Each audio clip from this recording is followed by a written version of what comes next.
So we're gonna go ahead and we're gonna replace it. We're gonna take these 4 screws out from the top cover. Just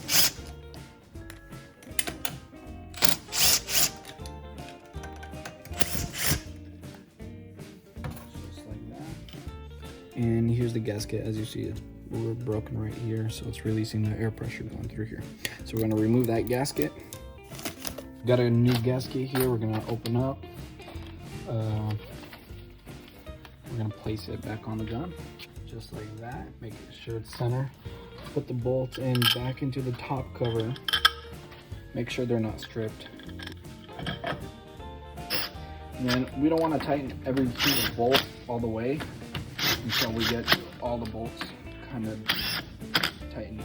So now we can just go ahead, go around all once again.